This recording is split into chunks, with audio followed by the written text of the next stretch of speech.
You won't believe this, but something incredible happened when it comes to stopping the scourge of mass migration. Yeah, I know. Actual good news. And unbelievably, it happened in the EU Parliament.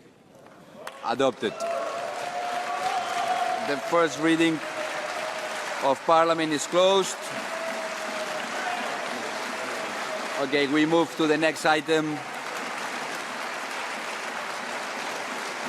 Why are they celebrating? Because they just passed what's being described as the strictest mass deportations policy in European history. Asylum seekers who get their appeals rejected will almost immediately be deported to detention centres abroad outside of Europe. And on current figures, that's about 70% of them who arrive in Europe. This will disincentivise many of them from even attempting to make the journey in the first place. They've also beefed up powers to identify and deport illegals once their claims have been rejected, which will massively increase the return rate. Irate leftists responded by wailing, "Shame on you!"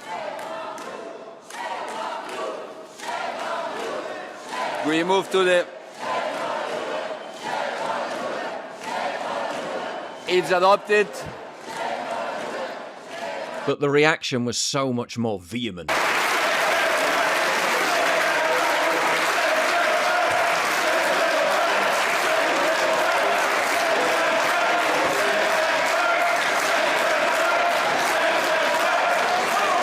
I don't know what was more satisfying, seeing the law pass or seeing all the devastated shit-lib women crying over it. I believe that it was not according to the dignity of this House, especially the chanting of racist-charged slogans. I have never felt as unsafe in this Parliament as after the voting about the return regulation. I think this is a disgrace, and I think the European Parliament is better than that. Mr. Schipper. Maybe we can take this. Mr. Schipper, this is not a point of order. Again, by the plenary reforms that were implemented. Mr. Schipper, use a point of order to lecture your colleagues when you are not doing a point of order. Is not the best way to send a message. Thank you very much.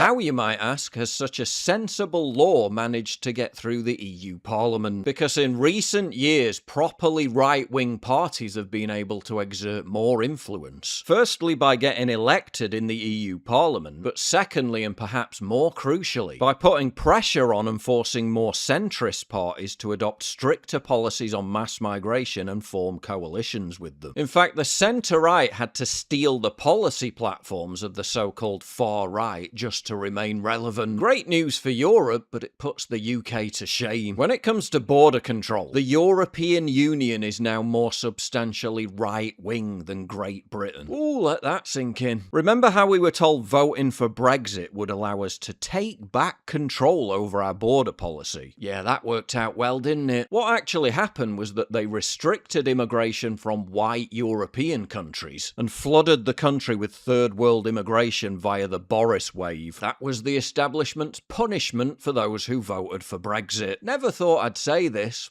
but is it time to rejoin? If you value what I do and you want to help support me, please visit pauljosephwatson.locals.com and either pledge a one-time donation or subscribe to join my community, get early access videos, and message me directly. And exclusive live streams coming soon too. Promise. Check out the Locals link down in the description. And don't forget to take a look at the brand new website, modernity.news. That's where you'll find all my content, including exclusive articles. That's modernity.news.